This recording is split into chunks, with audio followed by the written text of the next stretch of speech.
I now call upon the Nobel Peace Prize laureate of 2019 to come forward and give his Nobel lecture. Prime Minister.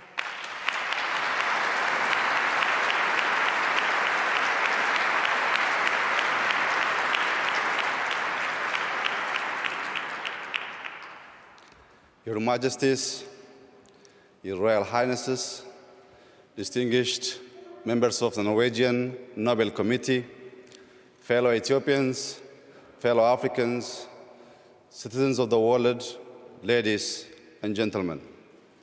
I am honored to be here with you today and grateful to the Norwegian Nobel Committee for recognizing and encouraging my contribution to a peaceful resolution of the border dispute between Ethiopia and Eritrea.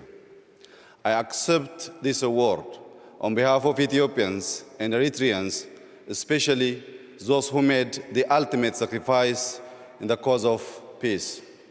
Likewise, I accept this award on behalf of my partner and comrade in peace, President Isaias Afwerki, whose goodwill, trust,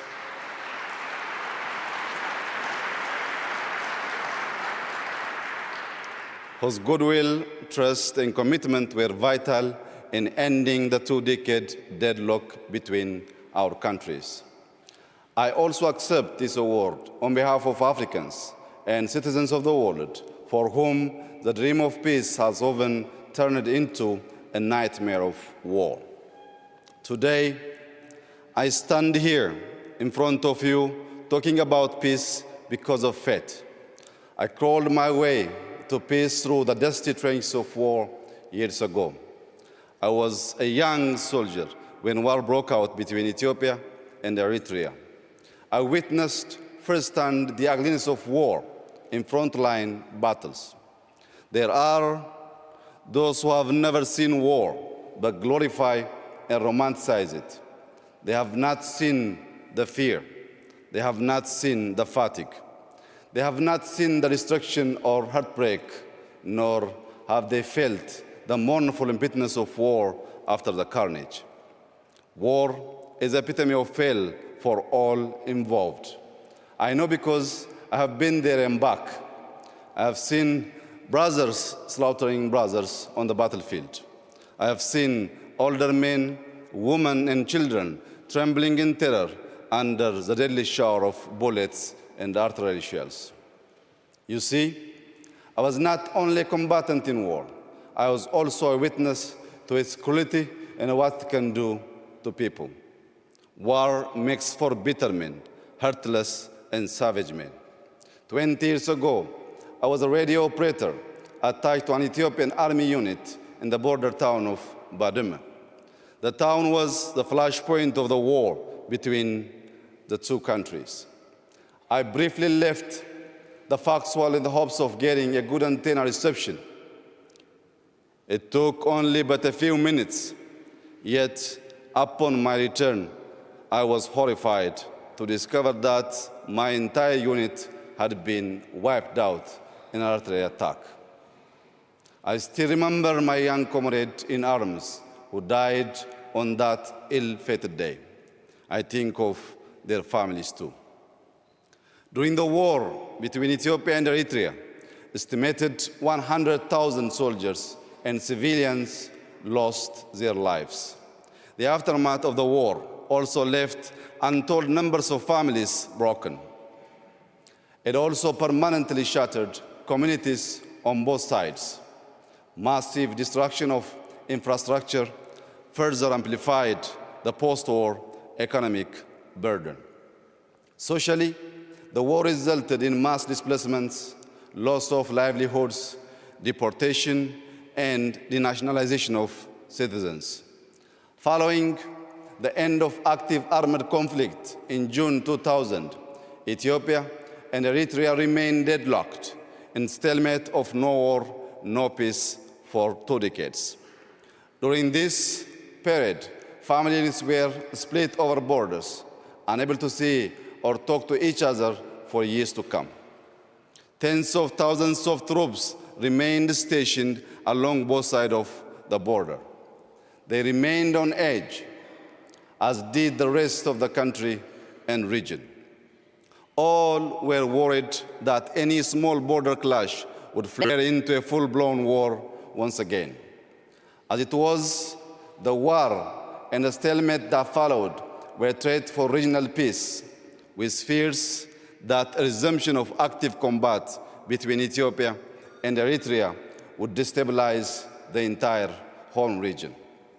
And so, when I became Prime Minister about 18 months ago, I felt in my heart that ending the uncertainty was necessary. I believed peace between Ethiopia and Eritrea was within reach.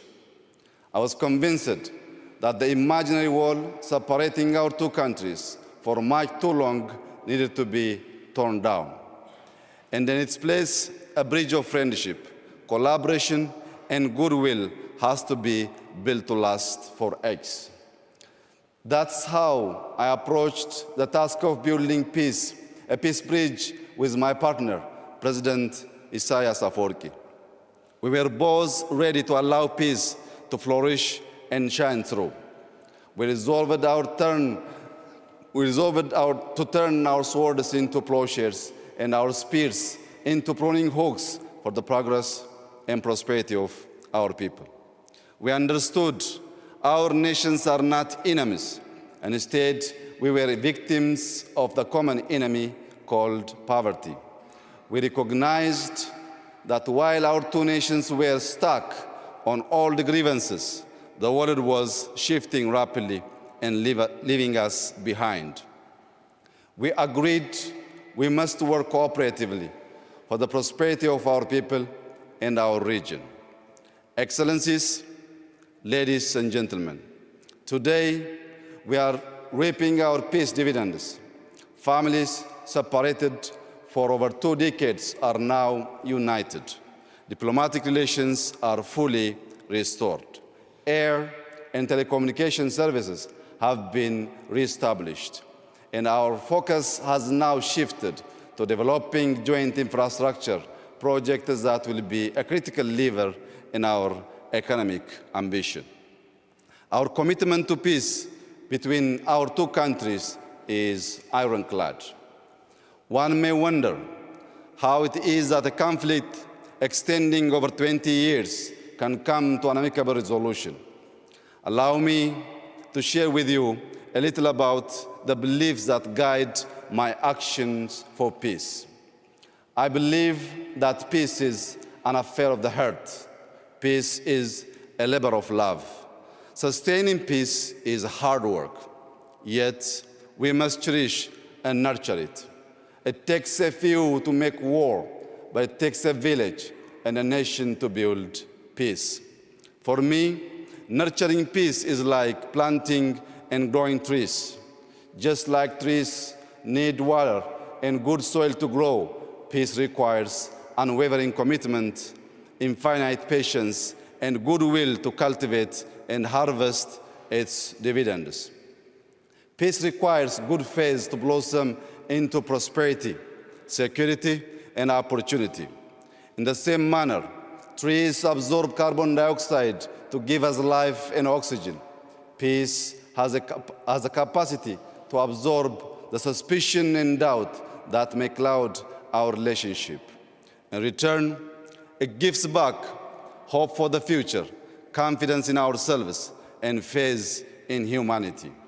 The humanity I speak of is within all of us. We can cultivate and share it with others if we choose to remove our masks of pride and arrogance. When our love for humanity outgrows our appreciation of human vanity, then the world will know peace. Ultimately, peace requires an enduring vision, and my vision of peace is rooted in the philosophy of Maddamar. Maddamar, an Amharic word, signifies synergy, convergence, and teamwork for a common destiny. Maddamar is a homegrown idea that is reflected in our political, social, and economic life.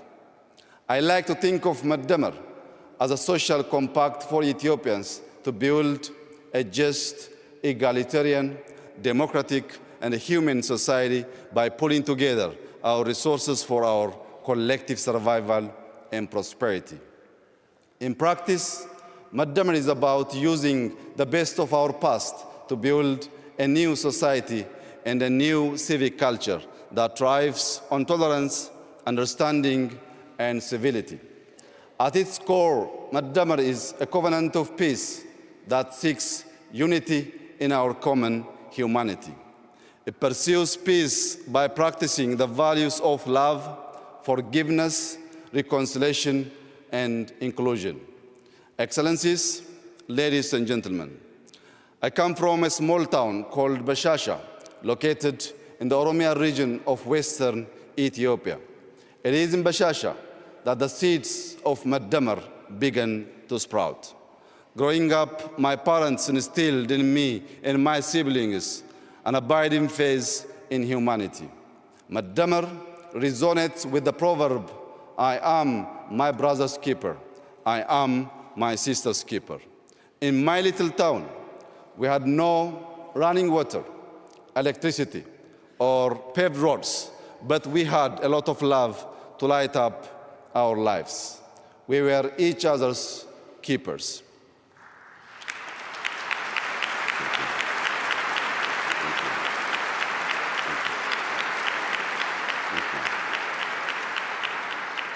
Faith, humility, integrity, patience, gratitude, tenacity, and cooperation, of course, are like a mighty stream.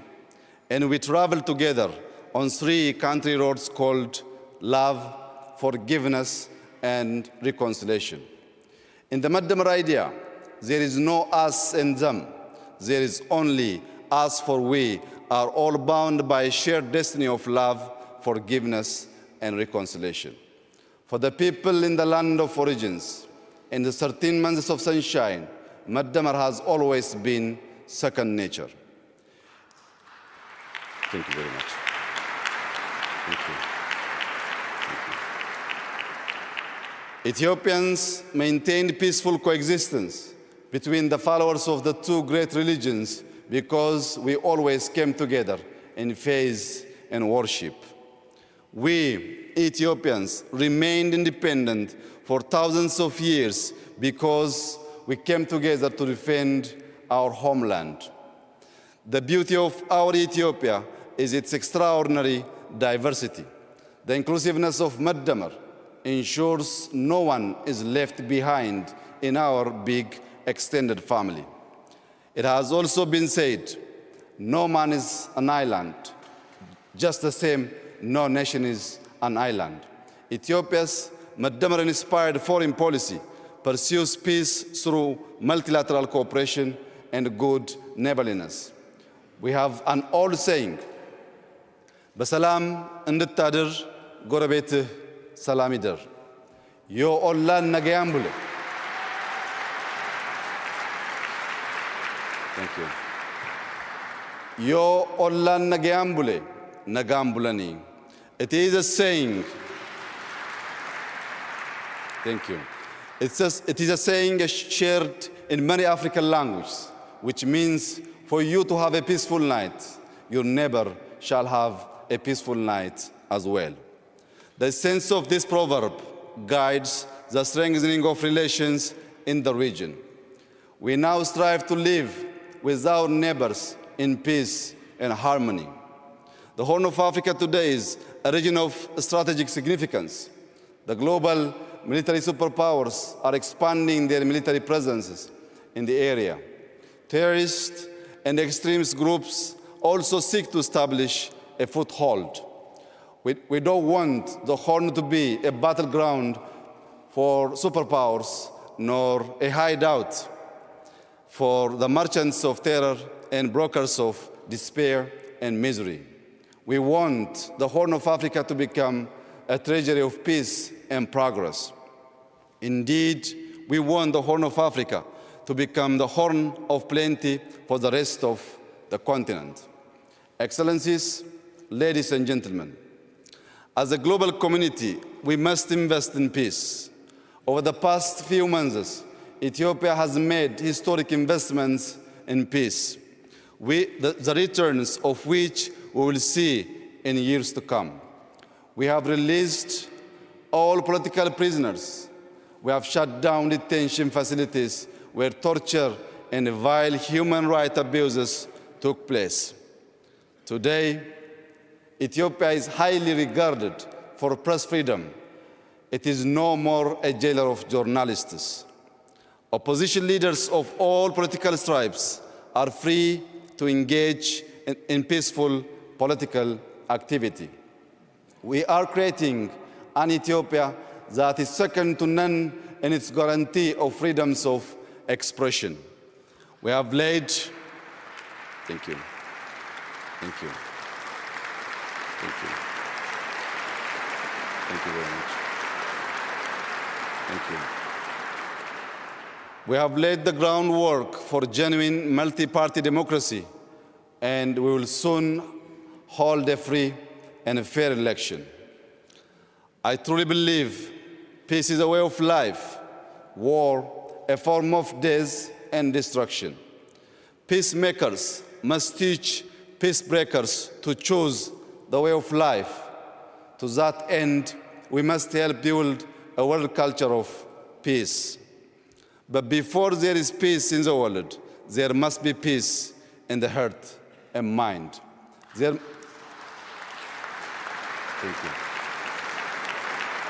Thank you.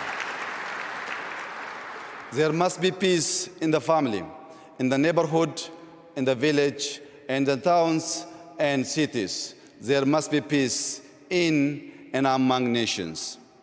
Excellencies, ladies and gentlemen, there is a big prize for enduring peace. A famous protest slogan that proclaims "No justice, no peace" calls to mind that peace thrives and bears fruit when planted in the soil of justice. The disregard for human rights has been the source of much strife and conflict in the world. The same holds in our continent, Africa. It is estimated that some 70% of Africa's population is under the age of 30. Our young men and women are crying out for social and economic justice. They demand equality of opportunity and an end to organized corruption. The youth insist on good governance based on accountability and transparency. If we deny our youth justice, they will reject peace. Standing on this world stage today, I would like to call upon all my fellow Ethiopians to join hands and help build a country that offers equal justice, equal rights, and equal opportunities for all its citizens.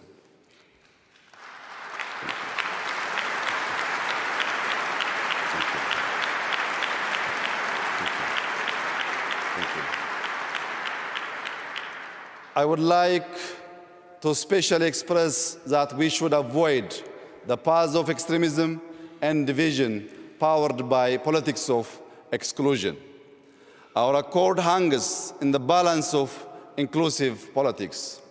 The evangelists of hate and division are wreaking havoc in our society using social media. They are preaching the gospel of revenge and retribution on the airwaves. Together, we must neutralize the toxin of hatred by creating a civic culture of consensus-based democracy, inclusivity, civility, and tolerance based on Madamar principles. The art of building peace is a synergistic process to change hearts and minds, beliefs and attitudes that never cease. It is like the work of struggling farmers in my beloved Ethiopia. Each season, they prepare the soil, sow seeds, and control pests. They work the fields from dawn to dusk in good and bad weather. The seasons change, but their work never ends. In the end, they harvest the abundance of their fields. Before we can harvest peace dividends, we must plant seeds of love, forgiveness, and reconciliation in the hearts and minds of our citizens. We must pull out the weeds of discord, hate, and misunderstanding, and toil every day during good and bad days too. I am inspired by a biblical scripture which reads, "Blessed are the peacemakers, for they shall be called the children of God." Equally,